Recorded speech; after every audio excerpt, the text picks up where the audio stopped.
Hello, and welcome to season 3 of Super Prose Bros. It's I play. 4.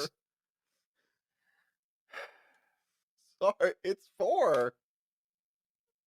Change the text. Okay. You know I'll read anything on the teleprompter. Um, I'm Ron Burgundy. Take 2. Hello, and welcome to season 4 of Super Prose Bros. I'm player 2, Eli, and with me as always is. Player 1, Ike. And Abraham Lincoln, did you know this podcast is on YouTube, SoundCloud, and Spoofy? I did not rotate a chip. Are those the same places? They could. Like? Comment Sure. and subscribe? Yeah, I think so. How about that? You passed the test. Good job. Spoofy almost got me, I'll be honest.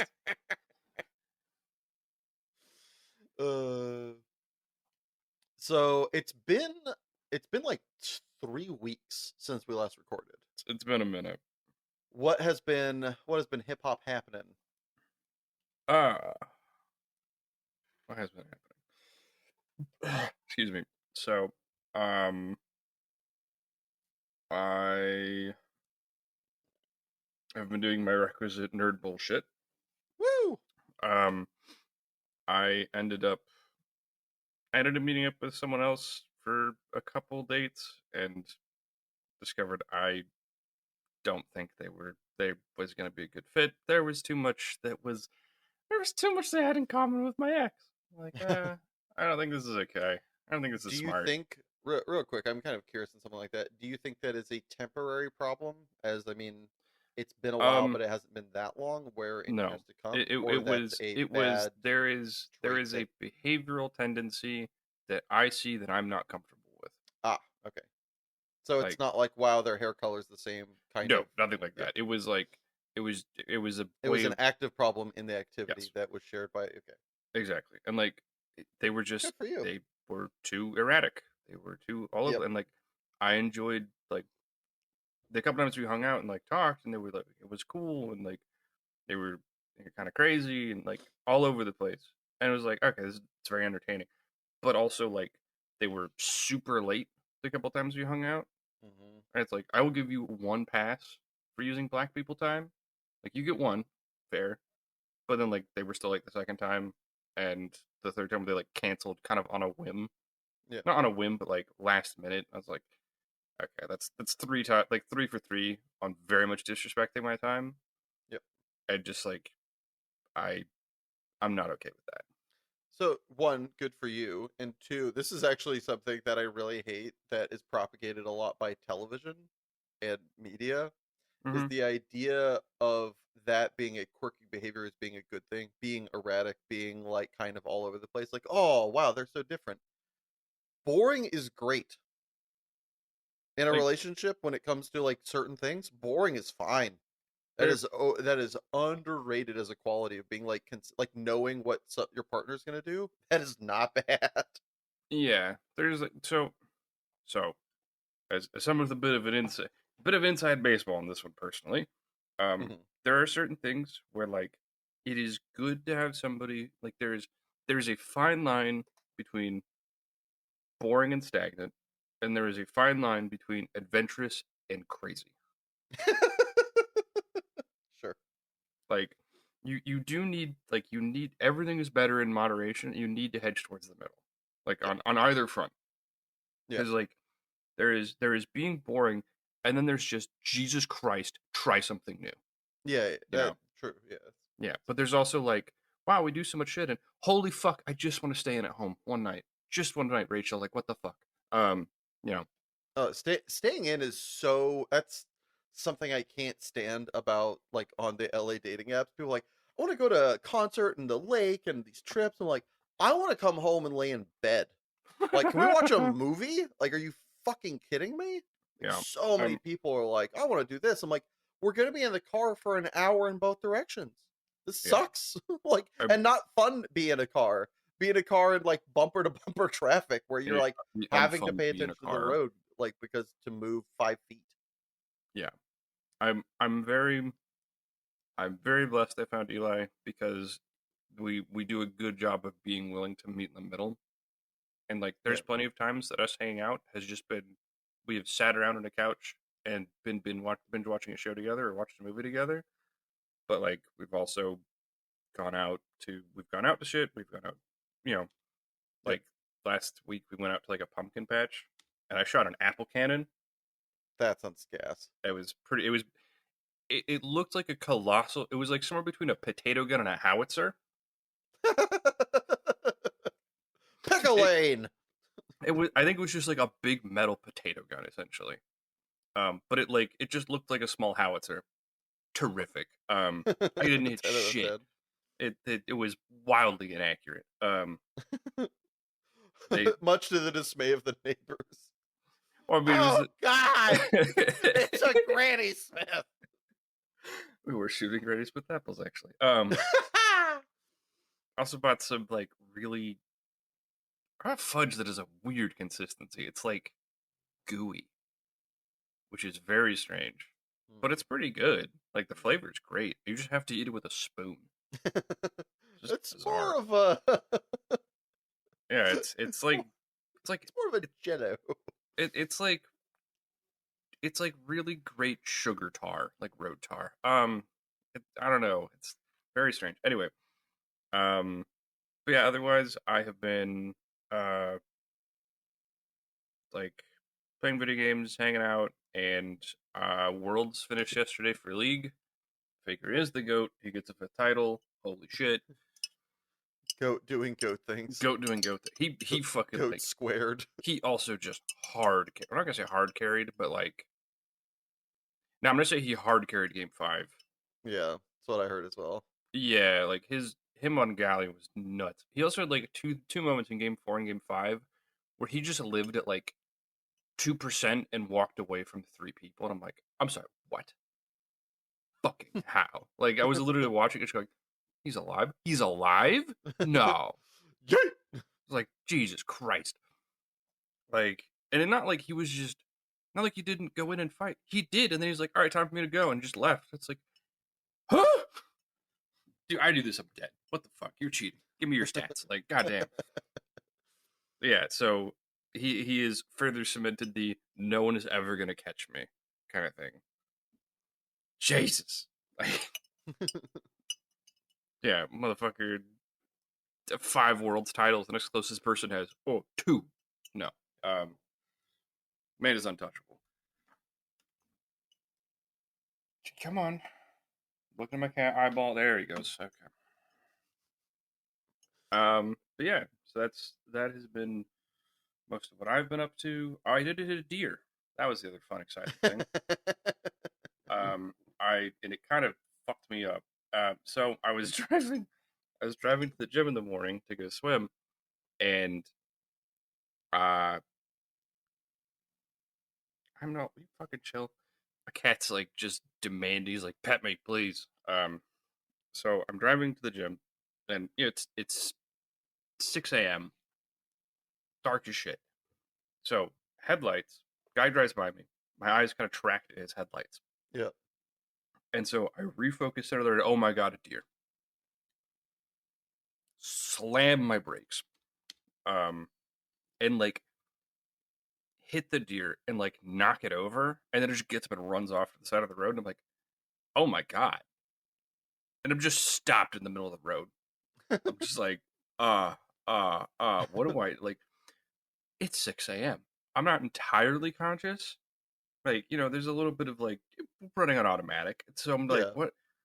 And so someone starts to come up behind me because I'm on a fucking road. I'm like, oh, I guess I should go.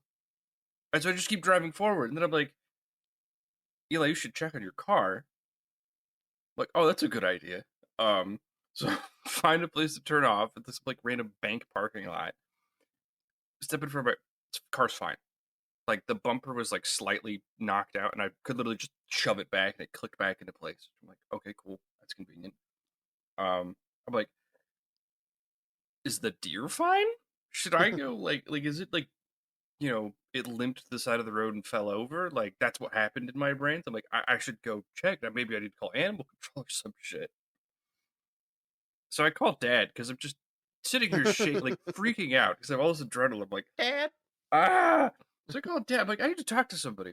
Call dad, and you know, he just kind of like dogs me. He's like, all right, calm down. Drive back where I hit it, and deer was nowhere to be found. It was fine. Fucked off. And I realized I'm just driving back to my apartment, like again, kind of on autopilot. I'm like, I guess I should go home and like fucking lay down and chill out for a minute since my heart is going. Um, yeah. So that was how I started my Tuesday. Um, Just per yeah. I usual. also it kind of startled Eli because he had stayed over Monday. He was gonna leave Tuesday morning, Hmm. and I just walked back in as he's like getting ready to leave. He's like, hi." It's like, "Hi, I hit a deer." He's like, "Oh my god."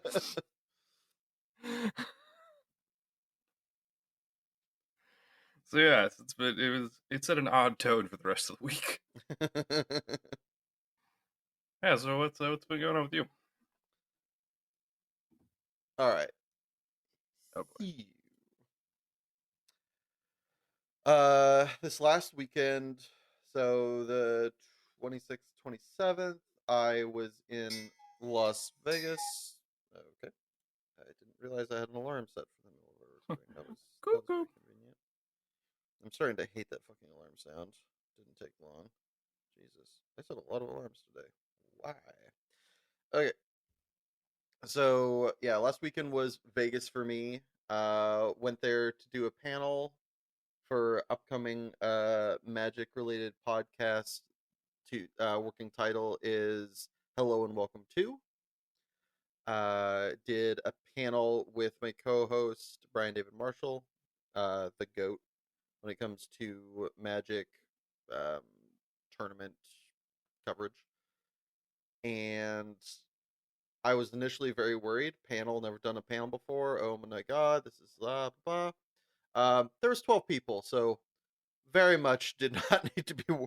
It was a very small affair because there was so much going on that weekend. To that point, literally, when I say so much going on that weekend, not in like a nerds, there was 100,000 people there. Fucking place was popping. I think that's the number. It was stupid big. It was a whole entire wing of a convention center that went on shockingly far and was quite often not packed, but not many empty spaces were to be found. Uh, was silly big, was silly awesome. The waiting for it was absurd. I remember we got there. Luckily, all of our stuff didn't happen till later. The line was like going around the convention center, which, if you've ever been to the Las Vegas Convention Center, not exactly small. And it was just like people waiting, and I'm just like sitting there waiting to the side, like got my badge mailed to me, so I don't have to pick it up. Just don't Mhm. have to stand in this line because I don't need to be in there soon. This is nice. It's the Got to simple see things. later on the weekend. Got to see what I'm sure was the predecessor to a an argument that could have broken a marriage. A guy showed up, looked like he had driven there and not from that state, and was with his wife who had a baby in the like a stroller, and was trying to buy tickets to find out that they were sold out and had been for like a while. And his very not nerdy dumb response to this was, yeah, but like, can I get one? Like, motherfucker, they're sold out. Like, that's what they just said. Do you know what that means? And he's just like, yeah, I get that. But like, I'd like to buy one like I did last year. They're like, cool. Last year they didn't sell out. This year they did. Taste it. I don't know. Like, But can't you like, go look in the back? Like, yeah, it really was like that kind of thing. It was so absurd. And the wife, I could feel the energy from the wife being like, "You stupid son of a bitch! My mom was right about you." it's I was like, "Man, I kind of want to follow these people because this is gonna get good." But I had things to do, like go play in a weird tournament that only exists like 3 times a year, mm-hmm. or four times a year. Sorry, called the Secret Lair Showdown. Uh, the Okay. way the tournament works is there are 4 flights Friday morning, or like afternoon, Friday night, Saturday morning, Saturday night. Mm-hmm. Did my panel Friday morning, played in the Friday night one, lost to a guy that I lost to last year in Vegas, which is wild, given like the size of these tournaments. There's like so many people. I was like, oh, played against this guy before. He's a good shit. I will say one of my pet peeves about like Magic in general is people not coming prepared. Like bringing a deck that requires tokens or bringing a deck that requires this or that other like kind of ancillary knickknack, and then them not having it and being like, "Hey, can I borrow one of yours?" Like, no, fucking shit's for me, bruh. That's why I brought it. I don't like. I'm not your donkey. I'm not gonna bring your shit for you. To his technical credit, this guy brought dice for his deck that required dice. However, and I am not being hyperbolic, his dice were the size of a grain of rice, if not smaller. I have never seen dice this small, and reading them was impossible. But the thing that galls me is every time he was like, yeah, like, all right, I have this many counters. I'm like, I'm looking at it like, how many? And he goes, 7. Like, I'm the idiot. It's like, bruh, no one can read those. Like, the fucking pips on that die are like illegible. This should be illegal. You shouldn't be able to bring like, Then you need to give him a magnifying glass. what are these dice made for ants? Yes. Like, it's fucking terrible. I'm just like, I want to like you, but fuck you, dude. You beat me twice, and you did it with the fucking tiniest dice on the planet. I'm gonna see if I can find him and take a picture and upload it to like our Twitter or something, because this shit is stupid. So lost to that guy, bummer. Next day came back, won my flight, woo! So made it to the top 32. The top 32 played out on Sunday, so I had like a reprieve, hung out with my friend JPEG who lives down in Vegas, and had a lovely time doing some light gamblings. Um, so the way the top 32 works out is if you top 32, you get a promotional card that is worth, I think the estimated, hold on. I have the technology. What is it right now? Do, do, do, do, do, do. Ba, ba, ba, ba, ba, ba. So there are currently 2 listings for the card that I acquired for $2,400 on like one of the Magic selling sites. So a pretty penny. And the winner of the whole entire event gets a card that is, I believe, estimated to be worth about $50,000 to $60,000. Jesus. Sadly, I cannot say that I won that card. However, got a card worth $2,400. Wahoo! Sorry, you said $2,400? Yep. Yes, sir. All right. Goddamn. Yep. Sweet. Sadly, could not sell it on site because the vendors were offering like knocking like 1,000 off. They're like, yeah, I'll give you 1,400. I was like, you can give me a go fuck yourself. I don't know what you're talking about. It's not happening. I was like, we at least settle for fucking 1,800? Jesus. Yeah, the best deal I heard of on the floor was somebody getting 17, which I was like, that's still a lot too low. I'll wait. So I'll take my time. A 30% discount. Yeah. Basically. It's a bit too much. It's a heavy fucking tax. So wait, 17? No. That's is that I'm blowing a little. I think it's like 28% or something. But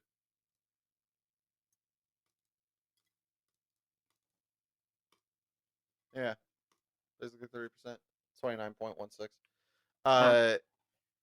Yeah, it's just like, nah, I'm good. I can I can pedal it. I can pedal my own wear for a differential of $700 fucking dollars. Yeah, I'm good. I'll wait. Yeah, I mean, if you can reclaim, even if you sell it for 2K, you know, Yeah, getting back 600 I would have been willing to take 2K on yeah, site, but like oh, they're just like for sure. yeah, Just 80% of get value. it done. Yeah, Yeah. especially I guess something that happened prior to this. Yet again, more trouble. So I don't think this has been talked about on the podcast because I dealt with this before and during Vegas. So the Mm-hmm. week before Vegas, Actually, I'm gonna come back to that in a second because I've got like one more, two more stories from the tournament. So this tournament, I think I played well. I don't think I did anything above and beyond. And Mm-hmm. I think after like I won my top 32 match, I lost my top 16 match. And like a lot of my wins were not like, oh my god, he saw the universe. It was, oh, he didn't fuck up. And I'm not saying that's all it is. There's a lot of variance in Magic in other games. So much of playing at a good level, like I'm playing at a professional level, Sure. is just not making mistakes. Like, I mean, even in Worlds, you can see like teams won and lost for like League of Legends. Teams Mm-hmm. won and lost because somebody made a mistake. That is just the reality of a lot of competitive gaming. Yeah. Is first things first, make no mistakes. It's a lot easier said than done. Yeah. In fact, a lot of people have made professional careers out of things by just not making mistakes. Yep. Consistency is a hell of a drug. Consistency and like having no weaknesses. There is a Magic player who is a Hall of Fame guy, all around badass, and just he's the Batman of Magic. Partially because he looks like a young Christian Bale, like freakishly identical. He doesn't do shit special. He just plays cookie cutter Magic, but he plays it near perfect. And He that's the just reason he he has just like, he just knows the math. yeah, he just doesn't like punt. He just doesn't make errors. And he's just one of the best of all time. He doesn't do any frill. There's no frills. There's nothing. It's just there's this Aziza Ansari bit that's Mm-hmm. kind of fucking hilarious. It's old at this point. Talking about dating, and guys are always trying to look like, oh, how do I wow her? He's like, don't worry about that. Just don't be weird. Just don't be a No. creep.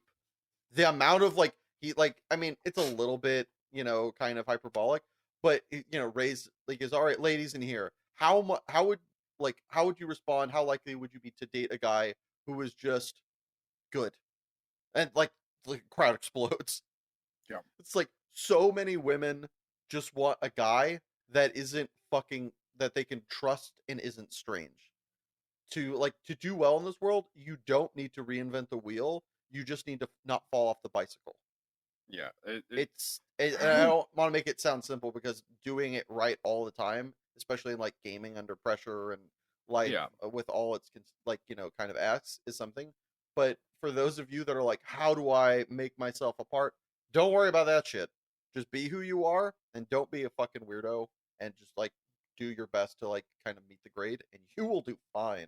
Yeah. The amount of people who it's like the bar is just don't say weird creepy shit and have general common decency and decorum. It's like, yeah, that would that would I'd have to change my underwear after that. It's like, wow, really? That's goddamn. I think it's somewhere between the bar is that low, but also it's a lot harder than people make it out to be. But we focus, Yeah, we are but it's not. yeah. I don't. It's not. That's It's not as easy as we say it is, though. yeah, it is. Eh, I think it depends on like metrics and persons, but sure. There's certain I aspects of it that are not as hard as we make for it up. just like for just being willing to take no politely for Oh being yeah, like base level. yeah, like Okay. base level shit that women are like, I wish guys would do. No, that shit is easy. Yeah. Like that's incredibly easy. Like you have to go out of your way to not do it in some instances, and people still do. So last tournament bit before I get to car trouble and all that fun time. Yeah, yeah. My both both of my first round opponents in the event, I Mhm. have never felt more sorry for people because they were just so dead money. They were the kind of guys that just like they weren't trying to play above the rim. They just didn't know how low their like dunk attempt was below the rim. Oh It no. was just they were not meeting great at all. My first round opponent on day one, love him, sweet guy, but it was just like he just didn't understand where he was in the matchup, and so he was just giving a shit about things that didn't matter, not about things that did, and it was just like, don't know what I could have done different. And I was tempted to be like, everything, So much. literally nothing you did was correct. Just like, Everything but you did bad. Yeah, he's just like giving a shit. I'm just like, bro, why these cards don't matter? Like he's just like, gotta deal with that, gotta deal with this. I'm like, nope. Like he might as well have like had a computer program play for him because it made as much sense as like as what his actions were. My second day opponent was just so they came up with a mechanic 4 years ago Mm-hmm. that you reveal this card from outside the game. It does this and that. It was a whole cycle of cards. It's a Sure. very understood and part of the game at this point. When I Yep. did that, when I showed this card at the beginning of the game, my opponent's like, "What's that? How's that work?" I'm like, "What? Like, am I playing against William Tell? Like, dude, this has been around for a while." And he's just like, "Oh no." I was like, "Man, if I lose here, I'm gonna be shocked." Like, it's just like I just have a 4 year head start on my opponent effectively. Like, there's no way this ends badly for me.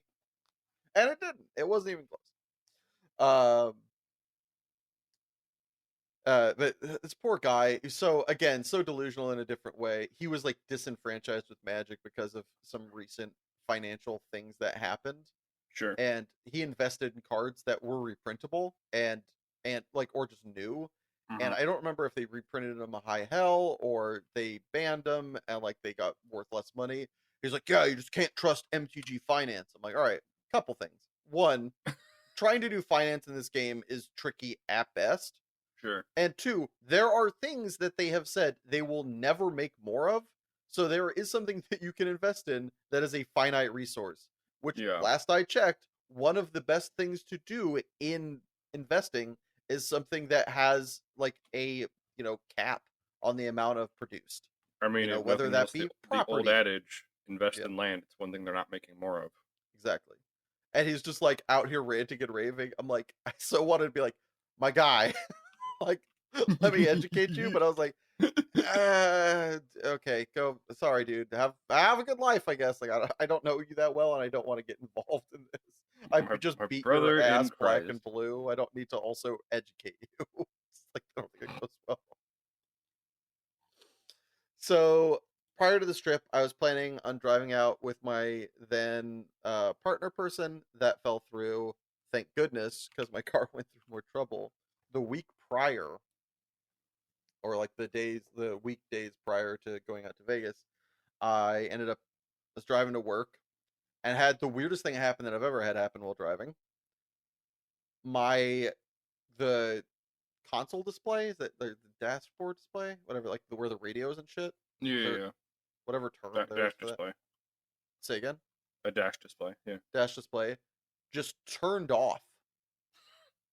Like the music was playing through my speakers via Bluetooth and then started playing through my phone. I just look up and then I look at the dash. I'm like, what the fuck?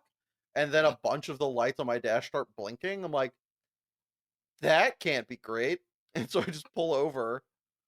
One of the things that was blinking was for my tires. So I was like, I don't feel any different, but okay, get out, look at the tires, get back in my car, try to start it up. No dice. I'm like, poop. Call dad. I get his opinion for car stuff. He's like, oh no. I'm like, good talking to you. Call AAA. Guy comes out. So he thinks there's something wrong with my battery, swaps out my battery. I drive over to a place. They look at it. They're like, okay, so your battery's dead. I'm like, I don't know how the fuck that's possible, but neat. Your alternator's shot, and you have a belt that needs to be changed. I'm like, none of those sound cheap. This is balls. Luckily, it ended up being, even though it was at a AAA rated place Yeah. or like a AAA sponsored place or whatever, Yeah. which Yeah. ended up saving me a little bit of money. So that was great. However, the amount that they were going to charge me for a battery if I didn't get a free replacement from Pep Boys, which thankfully I did because like 30 months of coverage and I bought it last year around the exact same time, which is wild because I bought it in Vegas when I was out there for Worlds. But I had to luckily Pep Boys replaced it for free because like the coverage plan or whatever, and it died not because I was an idiot, but because like the alternator like crapped out, which drained the whole entire battery like really fast. Mm-hmm. Uh, but they were quoting me like $400 for the battery, and I Oh. messaged people, and they're like, don't buy that. Like that, it's gold plated. You don't need that. Like you can get something else. Like, okay. But to get the replacement battery from Pep Boys, which was across the street, neither Pep Boys could drive it over, and this auto shop couldn't go do it for me. I had to take the dead battery, walk it across Pico Boulevard, which if any of those people in LA know, fucking busy, and then get a new one, which also, I don't know if you've ever held a car battery, not exactly the lightest thing in the world, and definitely No. not the easiest to hold. It's just a Lego brick made of cement. It's just so fucking cumbersome. So I have to walk the dead one across the street, get it replaced, which for some fucking reason I had to pay $4, which I thought hilarious. They're like, all right, you owe us $409. I was like, okay, like, here you go. They're like, all right, neat. They give me a new battery. Neat. And then I walked it, I just like looked and fucking froggered across the street holding a bowling ball. It's just like, whoa! I got it over there, and at the end of the day, I ended up being late back-to-back days to work because, car trouble and then coming and getting it fixed. Which also, I assumed I was coming to just pick it up and pay for it, maybe go get the battery. But according to, I kid you not, the guy at the body shop, he's just like, I was like, hey, how long is this thing going to take? Were you guys able to work on it? Because I gave him approval to like change everything that they could other than the battery because I didn't want to buy a new one. Yeah, They're sure. like, yeah, we were going, like, this is one of the guys behind the counter. He goes, yeah, we were going to, but then this, like, really weird Mercedes-Benz came in with a strange problem, and we decided we wanted to work on that because it sounded more fun. Verbatim. What? Because it didn't work on your car, because there was one that was more fun. I was like, What? dude, like, just say you were busy. Why, like, lie to me? Don't make me feel like I'm a worthless customer, you moron. What Like, the just feel like, fuck? yeah, we were busy. But like, I appreciate the fact that he was honest, but also not at the same time. But also go fuck yourself. Yeah. What the fuck? It was so stupid. On day one, I got to enjoyably take the train from like South LA proper all the way up to Pasadena, which Jesus Christ, after riding the one around K-Town, which I love it for its convenience because parking in this fucking city sucks ass. Sure. It smells like the underside of the balls of a fucking Baghdad train set. It's just rancid. But convenient for $1.75. I'm sorry, just the description. What? Baghdad train set? I don't know. It was just adjectives and nouns. This is the weirdest fucking Mad Lib. Anyway. Steven Serena really thought they were describing two different objects, I'll tell you what. So, I ride the one that's from, like, downtown LA up all the way to Pasadena, where I work. And wow, long as shit. It was fucking lovely. It was clean. It was nice. I was messaging my friend who, like, loves the public transit in LA because he doesn't like owning a car. And I was like, hey, yo, doing this thing. Gotta say, you're right. This train, like, thank you for showing me public transit. I was able to get to work easily and not, like, freak out about it because, you showed me how to ride in LA. And also, this train is dope. And he goes, yeah. I was like, it kind of felt like I was in Europe again, like I was this summer. Because it's like, just how clean it was, and the ride up to Pasadena is also beautiful, and the stop's really nice because they're in kind of ritzier areas. Yeah. After I send this text about, man, I love this train, I smell this faint scent of burning, just turn around and see what is almost certainly a homeless guy with 5 trash bags of laundry just overflowing at the mouth, lighting up what looks like a 38-year-old fucking menthol, just reeking up the place, just like right after I'm like, man, this place is awesome. What the Right so on I got cue. to breathe that in an enclosed car. I don't know if you've smelled menthol in a closed structure. Not the best. You It's like not menthol in your cough drops. great. You do not like it in your friend's cigarettes. It is nasty. But So got off, did work, got my car back. Luckily, didn't have to drive my newly finished car because wasn't going with my partner because I am no longer partnered. Sad. Sage. Dealing with that in the most smoldering of ways. It's interesting how I'm over it and not over at the same time. Anyway, Yeah. time heals all wounds fucking turgidly.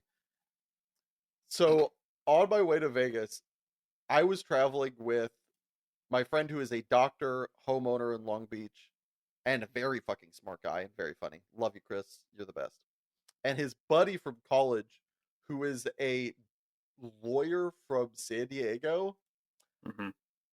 I don't think I've met somebody who doesn't know how people work as well as this lawyer does. The amount we played, so there's this awesome game. Recommend any of you at home play it. You need 3 people. It's called Laden Thinks. It is based off of a game that was inspired by a young Norwegian poker player called Johnny Laden. So Johnny Laden was a phenom, started playing poker before he was even legal to, and then played it from the age of 18 till now. Okay. So this boy doesn't know anything about the real world. And a couple of Americans who played with them realized this, and they created this awesome game Yes.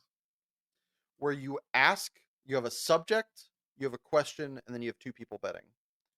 So you ask the subject a question, what they think something is. You almost always, I don't think you can have it not be a numerical value. You told me about this. It's Yeah. incredible.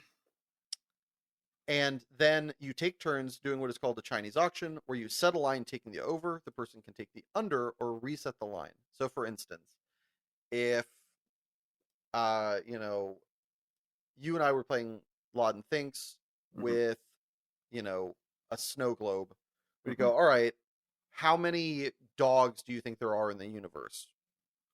And then we go, all right, 5 million and over. And you could take the under, or you could go 6 million and over, something like that. Yeah. Now, the point of this isn't to find out what the number actually is. And that's the thing a couple people run into the first time of they think, all right, what is the actual numerical value of this thing? That's not No, what no, this is no. about. That's not the This case. is about what that person thinks. So knowing people and understanding people is how you win at this game if you want to bet on it. The best part though is finding out how foolish a lot of your friends are when it comes to knowing things, especially with that they are not like experts in. Mm-hmm. One of the fun ones from back in the day, we were taking a trip. We're like, how many cactuses do you think are in Nevada? And the number he came up with is 100 million. We're like, would you like to look outside? We're in Nevada. Do you see a cactus? A single solitary motherfucking cactus. He's like, oh, like yeah, people are dumb. This game's awesome. So normally it's ha ha ha. This person doesn't know about blank, and you Yeah, get a chuckle. Everybody laughs because they shouldn't necessarily know about blah blah blah. for And sure. also the bets and like usually people get bent out of shape. It's lovely. It's a great time. Would recommend for the whole family.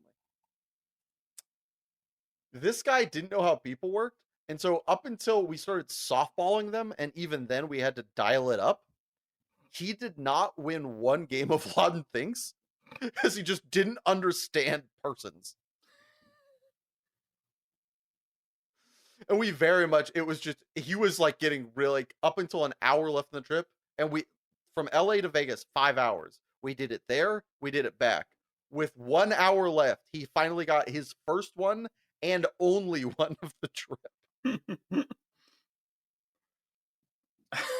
God bless you, Kendrick, you dumb motherfucker. Don't worry, he can take solace in having a wife, kids, a house, and a business practice. To cap Somehow. it off, Worlds also ended perfectly. We were driving back. Literally, the finals of the World Championships of Magic was it was the People's Champion. It's this guy named Javier Dominguez. He's from Spain. I played against him. He is a fucking sweetie. He is great at the game, but also just a good shit. Fun to fuck with, fun to talk with, just For all sure. around goated. There you go. And he is playing against this very good, but also history of cheating his fucking ass off Portuguese motherfucker who people kind of like because he's great, but also, hate because he cheats. Pretty So good it was reason to hate literally somebody. hero versus villain in the final of the World Championships.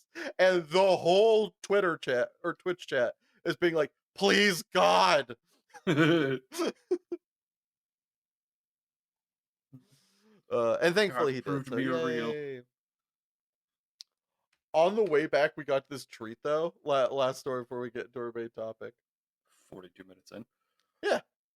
The people need. Dude, we've been gone for 3 weeks. I don't know. That's fair. We've just been running for a while. Yeah. Yeah, you can blame it on me. It's fine. So, literally, we get to this. It's like the middle of the day. So, it's not like, oh, this person's groggy or whatever. No, Yeah, it's yeah. fucking like 1. This lady comes up to an intersection. It's a stoplight and a Mm-hmm. relatively long intersection, but Sure. still well marked. Comes up to the stoplight, looks left, looks right, and just goes, but doesn't go all the way through like, hey, look, I need to be somewhere, but I'm being safe, which stupid, but I kind of get it. Sure. She drives halfway into the intersection, so she's fully in it, and then looks And left, then looks stops. right again, and pauses. And I'm just like, I want to be inside this lady's brain so bad. What are you doing? You've confirmed What is this. the thought process here, ma'am? It's so amazing. I can't tell if she got lost, if her brain just skipped a beat, what is, but she was like, oh, like I could see her leaning forward. It's like, you're in the middle of the intersection. You can see everything. Ma'am, please, It was just go. I've never been more befuddled watching somebody else's driving.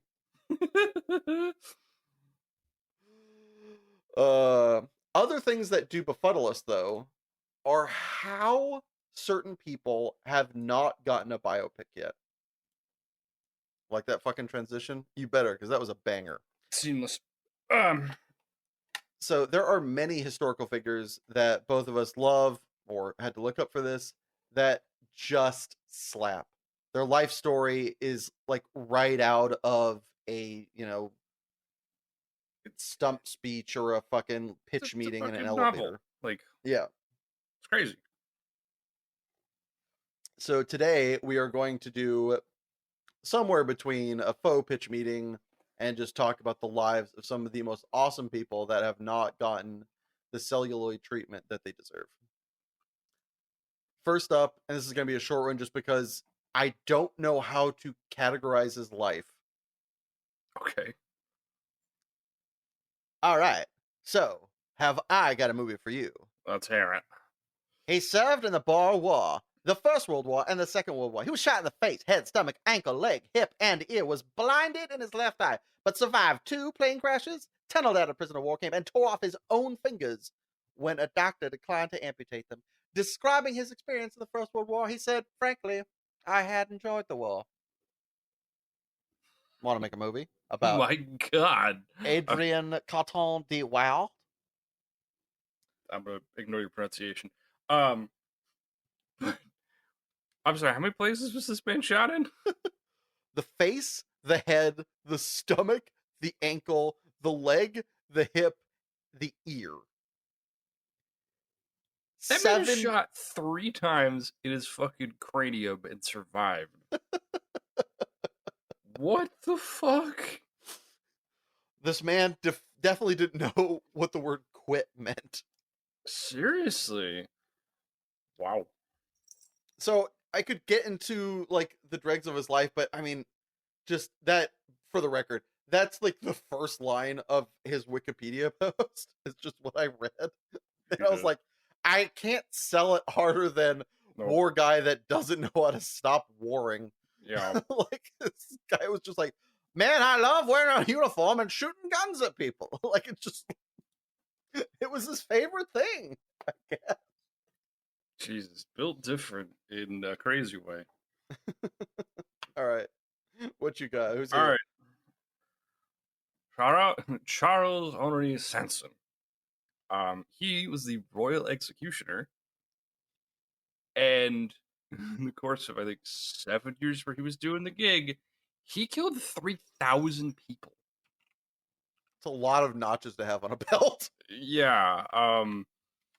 So he was also one of the people who helped develop the guillotine because basically, I guess his arm got fucking tired swinging an axe. Oh, this is heavy. Yeah. Um. So presumably, I don't know, he'd killed 2,000 people before he invented the fucking helped invent the goddamn guillotine. Um. He he was actually depressed because after he made the guillotine, basically He had right on nothing time for to the do. French Revolution, and so he watched basically execution become a goddamn assembly line, and just over and over and over again. I hope he got a little kickback every time they used his toy. Seriously. Um, He's the he was the creation of his own financial demise. Was he operating the guillotine or was he yeah, just out of he a he was the job? first person to ever use one too. Okay. Like That he would have been helped. so savage if they're like, we got it from here. You're retired. It's like, Yeah, like no. he helped with like the creation, the inspection. He was the first person to give it the old fucking test. It was like they used his first prototype in 1972, and it was basically they used it on a sheep, and then they started using it on people. Um, so yep, I just kind of want to see this dude just go, look at what I've done. Oh my god, look at what I've done. Who is next for you? Ba, ba, ba. We have I got a man for you. We've got Robert Smalls, born a slave, decides in the middle of the war, why not steal a Confederate ship? Get through not one, not two, not three, not four, five Confederate harbor forts, goes up north, convinces Abe to let the darkies help in the fight, and then becomes a state senator. But that's not enough. Becomes a U.S. House of Representatives not once but twice before retiring. God damn, they had a very active political career. Yes. Was like one of the first elected African American officials. Just like everything about this is insane. Also, like took the Confederate ship, went back down south with it, like did some like missions and shit for them, was in the military, was part of the crew on one of the first submarines, effectively. The like the Myrmidon or whatever. Hmm. Those so for those of you that don't know, they had like half submerged like metal boats during Civil War that had cannons in them. They were the predecessor and technically speaking were the first submarines. And he was on one of those that tried to take back Fort Sumner. The ironclads, what they called them, right? Yes, that sounds right. But just snuck on, steals a Confederate ship, takes it up north to get safety and freedom for him and his family that were on board with his Mm-hmm. boys. And just like, yeah, it's just like, quick, they're not looking. Just like, uh, so silly. But I mean, like, I don't know. That's an awesome, like stealing a Confederate ship, going up north. His like life experience and like talking to Abraham Lincoln literally was what uh helped create the African American units or like the colored units that were utilized later in the Civil War, Hmm. which did like led to a lot of success and like help because you know turns out when you're fighting and you have only half a country, you run out of people kind of fast. Yeah. All right. Who you got? So we have Chevalier Dion. He was a French spy who worked mostly abroad, and his big noteworthy thing is this fucker was so androgynous that he managed to pass as a woman. So apparently, British people were petty as fuck, and they didn't want anyone interfering in Russia, and so they'd only let women and children in. So he would fuck it and disguise himself as a woman to infiltrate Russia. He was a maid of honor to the Empress, and then later fought in the 7 Years' War as a dragoon, and got it was like Secretary of War essentially. He ended up penning the treaty that ended said 7 Years' War. He went back into intelligence work in England, and the French ambassador eventually, like, they swapped who the French ambassador was. This guy Guerci hated his ass, and so it ended up turning into this weird standoff where he's like, "I have blackmail," and Guerci tried to have him killed. He didn't die, and so enough British people were outraged. They just threw rocks at his house. So to keep him quiet, he just got paid a fat fucking pension. Like, the king was just like, "All right, we just don't make any more trouble. Have all this money, please."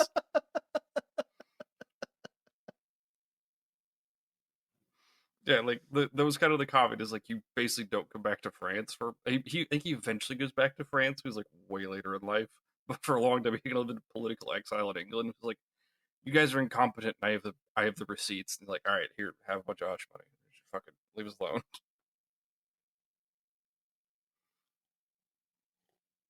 That's awesome.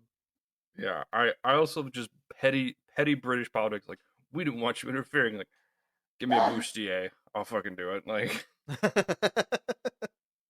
who do you got next? So up next, I've got somebody that I've talked about before. We've got, I'm gonna say it wrong because I don't speak Finnish. Simo Heiha. Sure. So Simo never received sniper training. He's just a little farmer's boy, but he was a marksman. He was like won so many awards that they had to put him because he did not like being front and center. He was very, Sure. nebbish, I think is the right word. Yeah. And would always stand in the back. And they're like, dude, you keep winning. You have to stand in the front. Even as a kid, he had a trophy room. Like, like even though he was like a farmer's boy. Never received sniper training, though was able to estimate distances within 1 meter of like plus or minus up to 150 meters away. Wow. That is a hell of an Definitely the eyeball. best line judge you could ever get in the NFL. Seriously. Just fucking dead on. So he served as a sniper during the Winter's War. Again, still no sniper training because the Winter's War kind of popped out of nowhere. Yay, World War II. Yeah. However, the Winter's War literally is the Winter's War. It lasted like technically, I think less or maybe just a little over a year because I believe at that point the Soviets got, attacked by Germany and they're like, ah, crap. And then had to deal with Germany or Yeah. other shit. Or just decided that they hated losing to such a small country. Russia is really shit at fighting. They're just really good at having a lot of fucking resources. Yeah. Jesus Christ. If they ever learn how to read military books, we're going to get fucked. So, serves as a sniper during the Winter's War. However, played it on hard mode. Iron sights only, bitch. Never used the scope. Partially because he didn't like how high up you had to get out of cover to use it. Also didn't like how easy it was to see people with scopes back then. So also to hide where he was, he would stick fucking snow and ice in his mouth to not give his breath away. As I described it, I believe, to my brother in our previs on this, he had a pregnant woman's ice diet of just chomping on flavorless popsicles. Just a bucket of snow. No, no. But he'd do this for like 12 to 16 hours a day, just sitting there, just fucking noshing Man's hydrated, on God's snow cone. Man's just hydrating. So, over his Winter's War started November 30th, 1939, and sadly came to a close after he was finally wounded in March 7th, 1940. So this is like 100 days. Yep. So we're gonna check in on his kill counts. December 22nd, 1939. We're at 138 kills in 22 days. The guy's just playing duck hunt in real life. Just like out here just putting up scoreboards. Uh, just January 26th, 199 kills.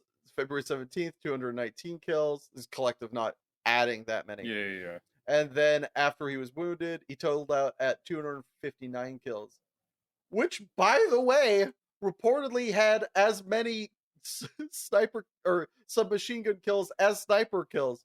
So double that number. This apparently came from a very accurate personal listing, which he had in a ledger called his sin list. Which, fuck me if that's not a movie title. Oh my god. It's so alarming in metal. Speaking of metal, multiple metal albums have been named after him, and multiple like song titles have been in reference to him because obviously. Yeah. But the best part is that the way to stop him, they sent in whole units after him. They sent tanks after him. They sent snipers after him. None of that shit worked. It just came back with more bodies. They finally got him by sending in men, having them get killed, and carpet bombing a whole like basically square mile where they're like, he's there somewhere. Which all it did was give him a bad makeover and fucking like a light coma because he was like up and ready to go, but the war had just ended weeks before. And again, the whole fight of the Winter's War was a year. So he's injured in March, and after getting carpet bombed to high hell, was ready to fight by December again. But there was nobody left to fight. Man, that is a reputation. In 4 months, you've got people like, how do we get? I don't know, fucking bomb him. Yeah, Just make just him. him die. Yeah. We're gonna use people as human fodder so we could guesstimate where he's shooting at us. Good luck, men. Like, what the fuck? And it didn't work. Yeah, It didn't kill him. He It didn't just like die. it just took him out of commission long enough for them to still lose the war. Right, that is a fucking morale beater. Like, Jesus. Alright. Alright. My guy is not nearly so badass, but he is crazy. So Ludwig II of Bavaria is called the Mad King of Bavaria. And there's some speculation as to why he was crazy, and people guess that it's like his tutors kind of drove him insane by keeping him super strict and scheduled and regimented. Because like the man did not do standard king shit like whatsoever. Like his first priority when he was king was like, I need to hire a good musician. So he hired Richard Wagner. You know, baller choice. But like he just didn't do public events like as often as he could avoid it. Like he went to a parade and then like his next public sighting was like 6 months later. Like he avoided events like the plague. Which pissed off his officials. Indoor mouse. Like his officials hated him, but he's like, I want to think about constructing buildings, which he just made some ridiculously oversized like palaces and castles. Like most of the notable crazy old architecture in Bavaria, yeah, it's because of this guy, and he went into crazy amounts of debt getting it built. And just went, no, but I'm king, so we can do it, right? Okay, cool. Um, he also he just did weird shit. Like he would wear ludicrously heavy coats in summer, but he'd also like have dinner outside in winter. In summer wear. In Bavaria. It gets cold as fuck. Like um he would hold like tea parties for no one. He apparently was like super slovenly at the table. Like he was just kind of gross. But he was like really chummy with day-to-day people and like day laborers and stuff like that. And like there's good odds that the man was very gay. Because like he never had the olden times. He never didn't have lights. So indicators are never had a mistress, didn't have kids, spent as little time with his like preordained wife as possible. but he had a lot of really close male friends, and he had a dude who was Nothing to his, see here. and he had a dude who was his procurer, who only happened to find him men. Mm-hmm. Uh-huh. Um, I'm sensing a pattern. yeah, exactly. Like it was the old. I'm not gonna say it, but if you know, you know. Um, he, the speculation is that he likely had something like schizophrenia because apparently he'd fly off the fucking handle too. Like he just he was just super erratic and would scream at like servants for no reason and like get crazy. So he was legitimately the Mad King of Bavaria. Guy was just bonkers on every front. All right, who is next? Are we still sticking to nobility, or do you got? All right, I got a boy for you, boss. His name is Bass Reeves. He's born a slave. He ran away after he called his owner out for being a card cheat in a game of poker and fought him for it. So can't stick around there, right? So he Sure. flees to or to Indian territory, learns the language as well as their skills and customs, Why are you and talking like Foghorn Leghorn? then for some fucking reason becomes a rancher because I guess that's the business degree equivalency back then of just what everybody did when they didn't know what they wanted to do. Sure, I Later, suppose. gets hired by the U.S. Marshal because he could speak Injun real good. To wit, he could speak and understand Cherokee, Choctaw, Chickasaw, Seminole, Creek that we know of. Damn.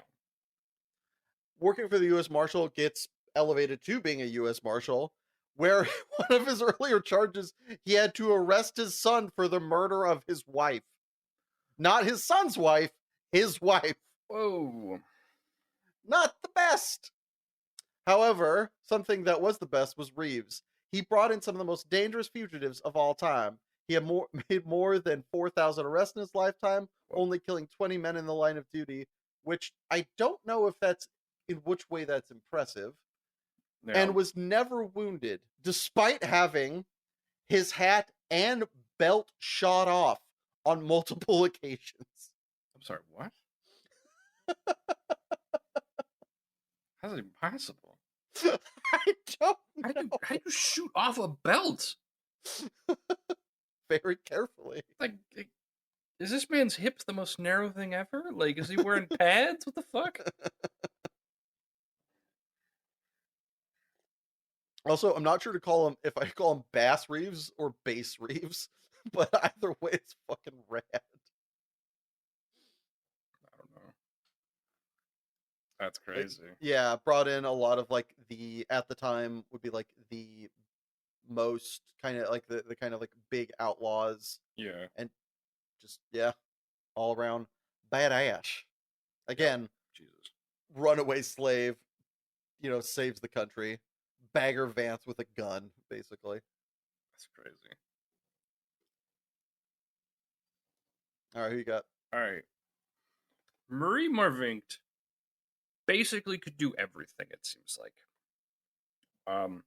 So she was a woman in France who got medals and awards for the following sports: swimming, fencing, riflery, skiing, speed skating, luge, and bobsledding.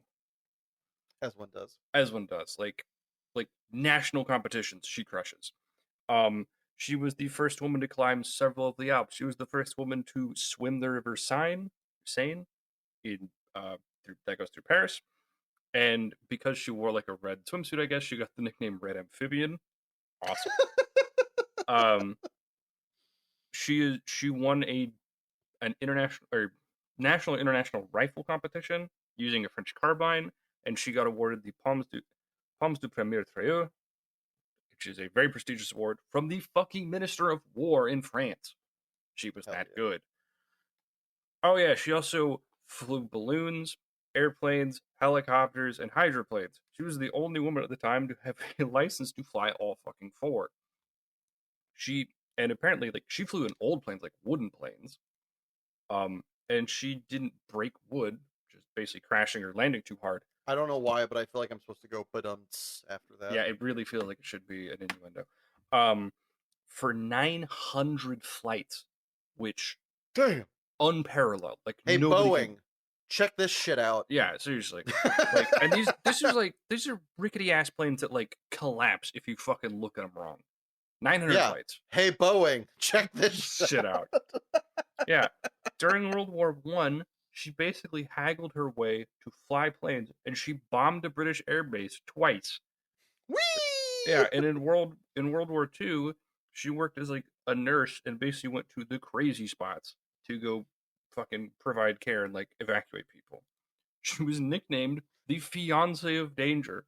Holy Goddamn right. shit, what a name. Goddamn right. That's awesome. Yeah, it seems there was literally nothing that Marie could not do. It's fucking great. Like, to better than everyone else around her. She's just like, God damn. That's insane. Yeah, it's nuts. All right, now we're coming to some of my favorites. We got some heavy hitters. Let's see it. All right, so there are actors who should have their life story told. Yep. Because of what happened behind the scenes and this and that. Sure. This is a man that needs to have his life story told from what happened before, during, and after his tenure as an actor. We've got Christopher motherfucking Lee, baby. Descendant of Charlemagne, was in the SAS before it was called the SAS. Most of his missions, so over 50% of his missions, are still classified. We're going on 80 years. It's to national security. Can't know about it. Speaking to your boy earlier of, what was it, Chevalier Dion? Yeah. I think it was, or Charles Henson, saw the last public guillotine when he was 17. I think it made an impression. Because after the war, he hunted Nazis until he was 25. So he was in the SAS before he could have rented a car in the US. It was going around just making sure that the only racists in all of Greater Britain and parts of Europe that they cared about were the good ones, not the Nazi ones. Jesus. He was the impetus for 007. How do we know this? Because his cousin was Ian Fleming and wanted him to play James Bond in the first creation of the movies. Married into Swedish royalty, the only cast member of Lord of the Rings who met Tolkien and adorably fanboyed so hard that he wouldn't let Tolkien return to his conversation until he promised that if they made a movie, he could play, like, I don't remember if he wanted to play Gandalf specifically, but that he could be included. And Tolkien was like, fine, fuck, they don't even make movies yet. Jesus. He's like, they will one day, and I want to be part of it. And you said so. He has the most, at the time of looking this up, the most amount of IMDb credits at 244. I think that was probably prior to his death. R.I.P. He knows he had a penchant for weird things. One of them was he was a fan of knowing the names of every public executioner employed by England. To wit, he knew all of them by heart, dating all the way back to the mid-15th century. That is bizarre. Weirdest kink yet. But don't worry, we're not done. He released his first, and it wasn't the last, full heavy metal album at the early age of 88. And has not one, but 2 Christmas death metal albums. And from all accounts, from people I know, are very fucking good. They're not, I was bored and this music's weird. There's, this shit slaps. Let me show y'all how it's done. Holy fuck. What a Chad. Goated.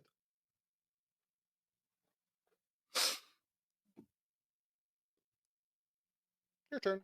All right. So speaking of intelligence officers, so Paul Dukes is nuts. So Don't let him out in the field, boys. He's dangerous. Yeah. So Paul Dukes was a British spy, and he was the only MI6 agent in all of Russia at the time. And so his cover was he was a concert pianist, I guess, by day, and at night he was getting people out of the gulag and smuggling them to Finland. Hundreds of them. by the way. Not a couple people. Motherfucker evacuated half the goddamn gulag.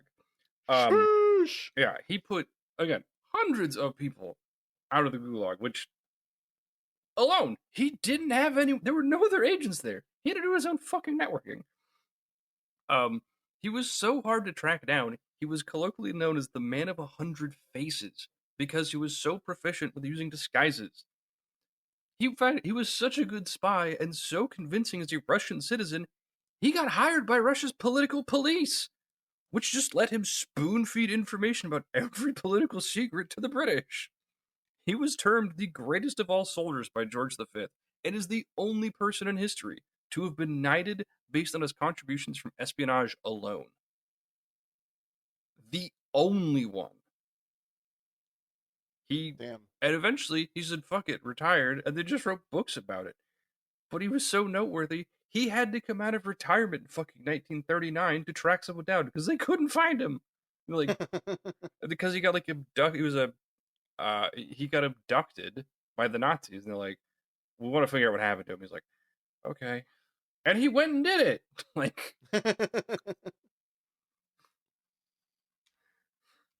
then just went back into retirement and wrote more books until he died happily. Like, was married to some awesome woman and just kicked it. Like, it's like I've done enough. I'm good. All right, second to last, silver medal here. We got. Mm-hmm. Where are my notes on this lovely lady? Julie de Aubigny? I don't know. It's French. Sure. Yeah. Born in France in 1673, her father saw to it that she was educated as well as a boy. So, she learned how to fence early on and was competing by the age of 12 and whooping wholesale ass. Love it. Escaped with a lover after she was married, not with said lover, to do fencing exhibitions to make money because they were wanted by the law. Liked dressing in men's clothes, not to pass as a man, just probably enjoyed the pockets, I guess. I don't fucking know. But for most of their life, dressed in male clothing, but never was mistaken for a man. Joined the opera because why not? Shortly Sure. after this, started seeing women. One of them whose Casually. parents was not okay with this because even though it's France, they were like, gay! Yeah. So they sent her lover away to nunnery. So what does one do when the best pussy you've ever had, and the only pussy at the time you've ever had, goes away to a nunnery? Well, you break in, you take a dead nun's body, put it in their bed, and burn the nunnery down to hide their trap. Wow, that is a more extreme version of what I was expecting. Their little tryst lasted a couple months before the young woman returned to her family. And then, because apparently Poirot was on the scene, the plan for the burned body thing was uncovered. So she was charged with absentia, kidnapping, body snatching, arson, and failing to appear before the tribunal. So she was sentenced to death by burning. So, with all that looming, she went to Paris and started earning her living, not by doing something, obscure or off the beaten path, but by singing, in the fucking opera. Very public facing. Apparently, all you had to do was to dodge fucking penalty of death was move to a city. Like, doesn't matter what you did there. Jesus. So she finds herself then in an inn in Vernapadu where she meets a young Comte d'Albert who mistook her for a man. The only time, apparently, where this happened and somebody lived, because she dueled one. He was wounded. She nursed him back to health, and then they became lovers. Because that's how I meet my partners. Is I fight them over misgendering me, fuck them up, and then nurse them back to health. And then fuck them, Fuck them up and fuck them. So in Paris and certain dominance. Later on in Paris and then in Brussels, she performed under the name Mademoiselle de Maupin. By tradition, women who sang and danced at the opera were addressed as Mademoiselle, whether they were married or not. Anyway, after the death of her lover, who people would refer to as they dwelt in such a high affection of each other they were believed to be perfect. She Oh, retired from the opera, took refuge in a convent for some reason. Maybe she was hoping to burn it down, and ended up dying in 1707. Debatable whether this was suicide or not. However, all of this transpired before she was 33, oh my god. which really feel like a jackass with my birthday being tomorrow, where I'm gonna be 37.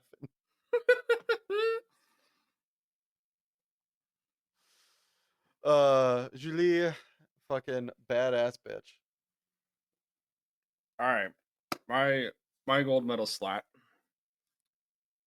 I listen. I've been a sucker for people who get termed baller nicknames. Mhm. This man takes the fucking cake. So Rodrigo Diaz de Vivar was given two crazy honorifics from two very different groups of people. He had the Spanish honorific El Campeador, which is the champion, or he got the Arabic honorific Asaid, which is the lord or the master. He eventually kind of uh, adopted that one and Spanishified it into El Cid. Why did he earn this fucking nickname? So he was like born small nobility, um, and he worked under a guy named Sancho II. He was a monster of a military officer. Um, and so he went to, because of dumb family infighting, he fought against Muslim forces because, well, we're Christian, that's what we do. And he also fought against Sancho's siblings because, well, who doesn't love a little political infighting? So he just cleaned house. Like, he basically just didn't lose, kind of ever. Um, and just smashed people for Castile. Well, the problem is that Sancho was assassinated, and Alfonso, who the sibling that he'd been fucking over, was installed as the de facto leader, um, and given the crown of Castile. Okay, well, Alfonso went and slowly demoted him and pushed him out and exiled him. Well, Elsie did not like this, so he said, "Fuck you," and so he went to go work for the Muslims and of Zaragoza, who basically were the people he'd been wrecking. Um, and they're like, "Well, you scare the shit out of us, so sure." So he ended up just running house on Alfonso and destroying Castile and the Christians. Alfonso got so rolled, he tried to buy him back. He's like, I can't keep losing to this guy. I'm going to offer you basically all the money in the world. LC goes, okay, sure, I'll come work for you. And then lets his army get fucked over. Um, and so he effectively leaves his army out to dry, says fuck you, and surrounds Valencia, which is the city he'd been, like, that was his hometown where he'd been exiled from. And he laid siege to his city for a year. Or for a couple, like, I think it was like 2 years until it gave up and, like, we'll make you king. We will make you the prince of this city. He goes, good, mine. Because Alfonso's just like, I can't keep losing to you. Please quit. You're fine. I'll leave you alone. Stop. Jesus, yeah. Like he just whooped so much wholesale ass that people were scared of this man. Like even so, he gets to be king for a few years, and he eventually dies. But one of his last thing, I gotta find the name. He was one of the first people to take, like, basically to deliver a good defeat to the Berbers, Mhm. which nobody could touch them, and they ended up crushing his city later. But he actually took it to them, and no one else could. He was just that good. And while he was the leader of Valencia, like he was still liked by both Christian and Muslim populations. That did not happen in that day and age at No. all. I mean, look up what happened to the Moors in fucking Spain. Yeah, I mean, and Not friends, shall we no, say? like, but he was willing to fight for the Moors when the Christians kicked him out, and he was just so good at his job that like we would be stupid not to hire you. Like Game respect game. we have seen your resume. We've seen more of it than we'd like. Yeah, so just Jesus Christ, that man be scary. All right, to close out this area, I've got Olga of Kiev.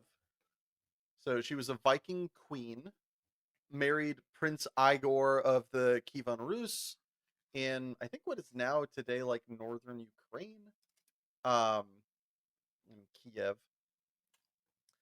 So after marrying Igor, they have a Mm-hmm. lovely marriage. They have a little son. Mm-hmm. Uh, Prince Igor goes to, at the time, get tribute from subsidiary areas that are under their, jurisdiction, more or less. Sure, as you do. As you do. Goes to the place, gets money, decides they didn't quite pay him enough, doubles back, but not with his whole entire entourage, and they fuck this man over something stupid. They kill his entourage, they tie him to a tree and pull him in half around the tree with horses and ropes. Ugh. Back in the day, they really upped their game. Or getting It's some inventive. metal methods of execution. God damn.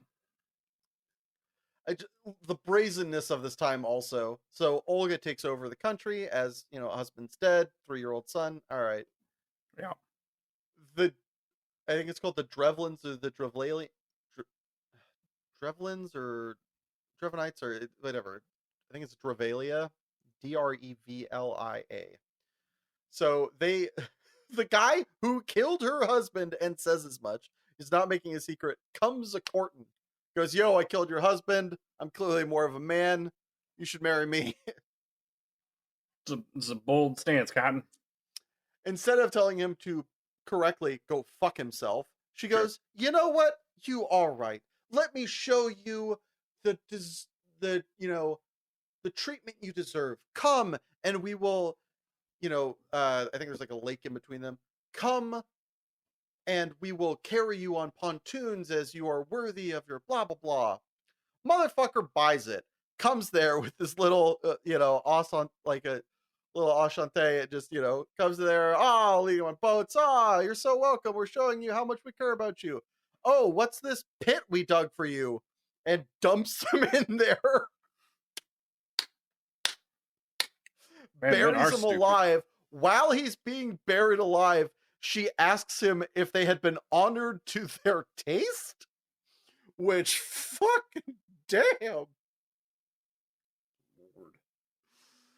Not done yet.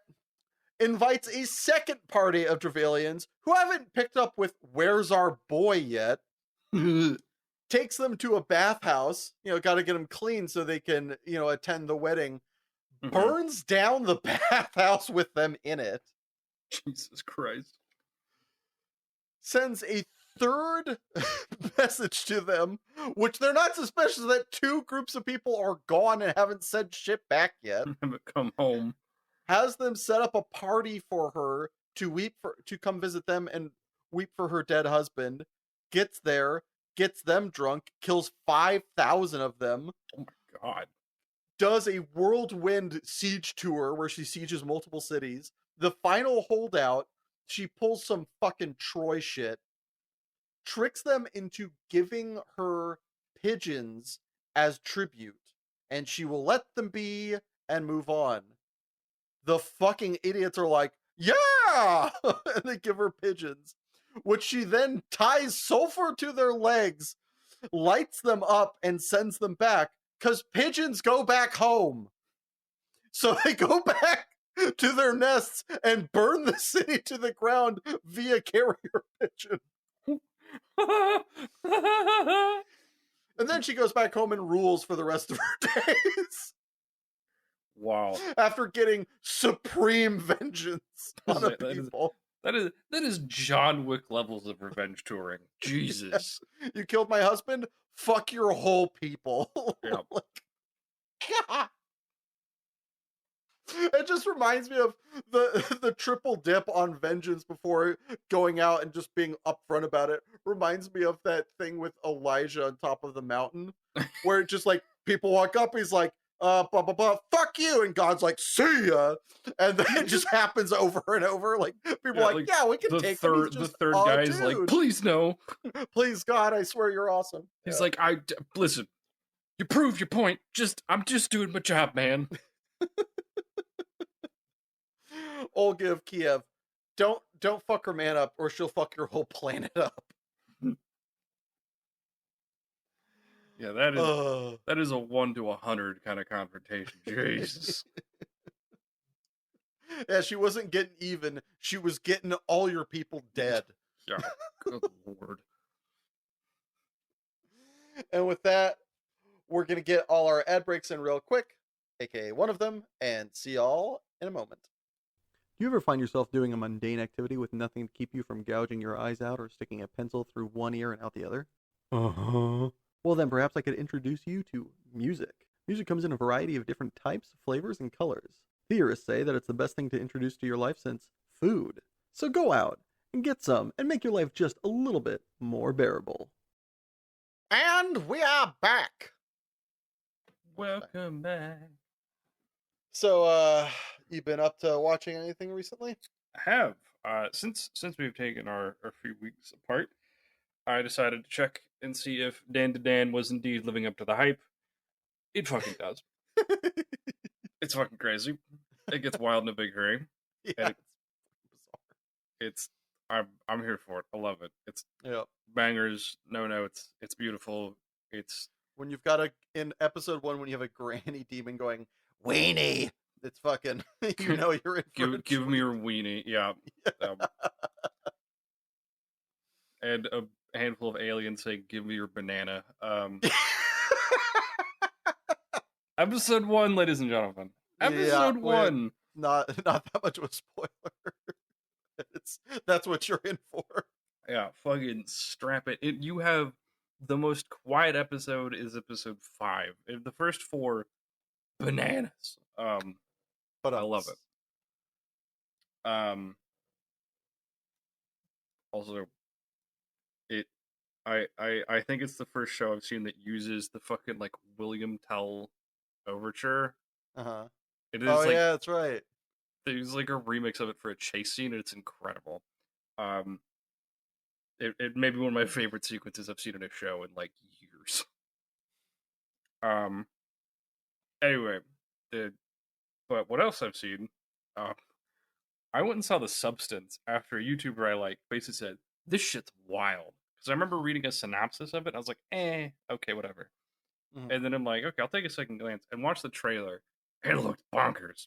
And I was like, okay. And then I read comments on the trailer. It's like, go see it in theaters. You don't know what you're fucking in for. You need to hear people the last 20 minutes. And I was like, okay, Okay. okay. Went and saw it with Eli a little over a week ago at this point. Holy shit, it is crazy. Um, it's it is shot in a way that makes you uncomfortable, and it's really interesting. Some of like the cinematography they do, it is to make you uncomfortable and uneasy, but it's so good.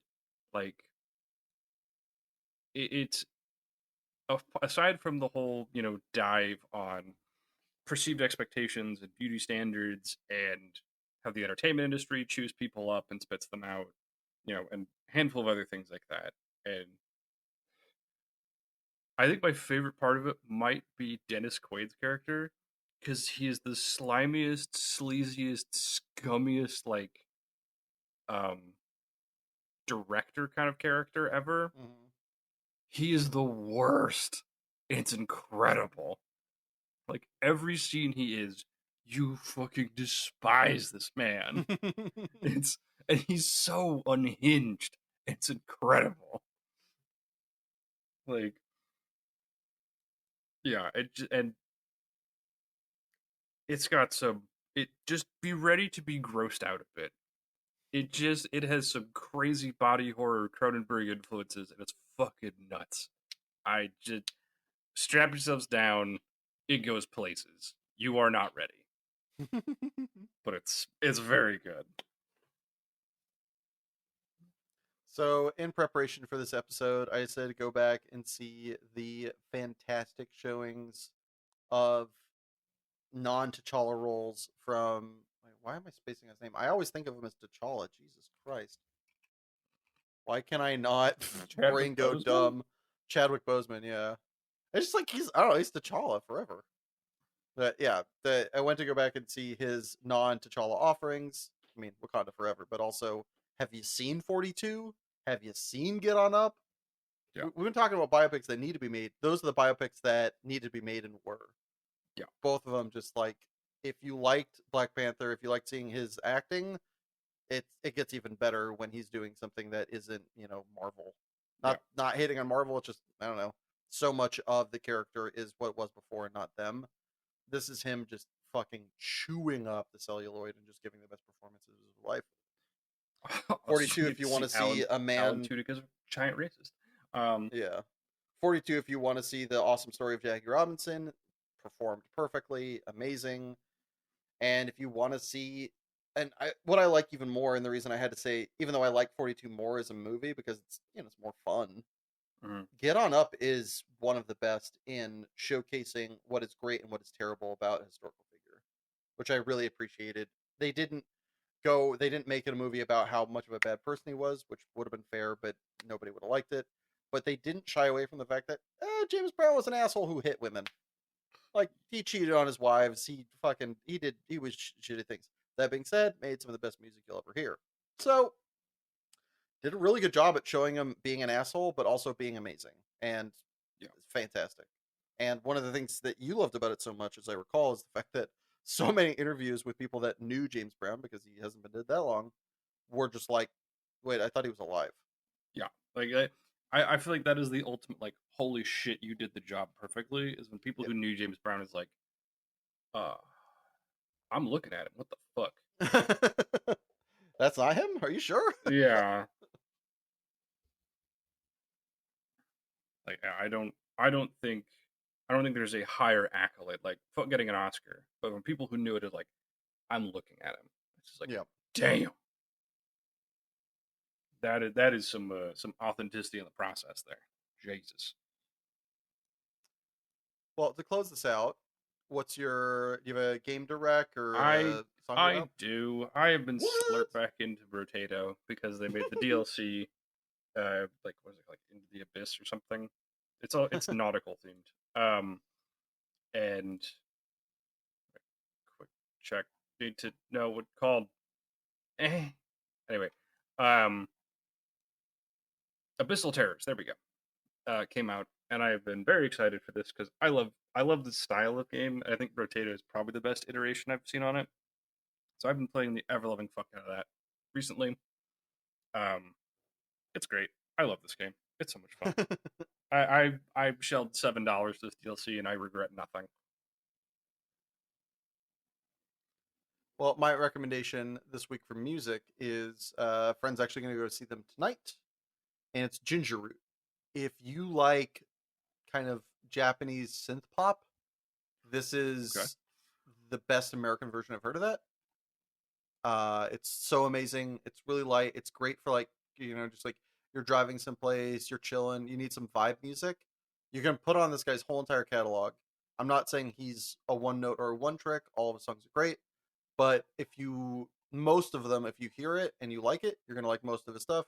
If you don't, you probably can just move on.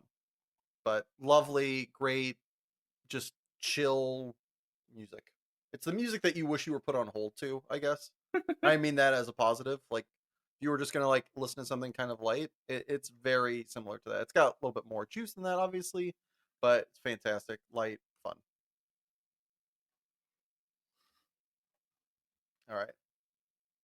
So, per always at the end of our shows now, what is our quip off going to be, my bro hamster? We are hitting a terrific classic with Firefly and the follow-up movie Serenity, taken away before its time. Agree. But it did leave us with great feels as it was, in quotes, perfect, and a bunch of these great quotes. So now, 2 minutes on the clock. Take me, sir. Take me hard. I'll begin my bunk. If your hand touches metal, I swear by my pretty floral bonnet, I will end you. If you take sexual advantage of her, you're going to burn a very special level of hell. A level they reserve for child molesters and people who talk at the theater. Oh, curse your sudden but inevitable betrayal! Someone ever tries to kill you, you try to kill them right back. That's just good life advice. We're going on a year now, and I ain't had nothing betwixt my nethers that weren't run on batteries. If I were unwed, I would take you in a manly fashion. Because I'm pretty, because you're pretty. This landing is going to be pretty interesting. Define interesting. Oh God, we're all going to die? Thank you. Well, my days of not taking you seriously coming to a middle. Damn it. I'm a leaf on the wind. Watch how I soar. What does that mean? We're going to explode? I don't want to explode. Dear diary, today I was pompous. My sister was crazy. Today we were kidnapped by hillfolk. It was the best day ever. Do you want to run this ship? Yeah. Well, you can't. How are you faring with that, doctor? I don't know. I've never shot anyone before. I was there, son. I'm fairly sure you haven't shot anyone yet. Preacher, don't the Bible have something pretty specific to say about killing? Quite specific. It is, however, somewhat fuzzier on the subject of kneecaps. Yes. You know, your coat is kind of a brownish color. It was on sale.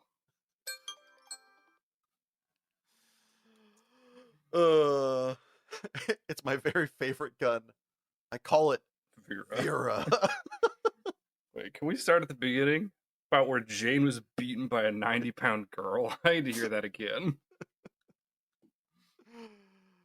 Some people juggle geese.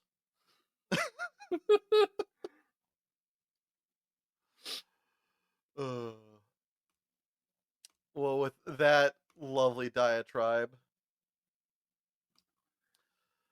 we thank you for tuning in. And if you say what? I say that is our episode.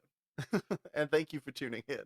If you enjoyed this, please feel free to like, comment, share, and subscribe. But don't forget, new episodes of Super Prose Bros come out the first and third Saturday of every month. Bye.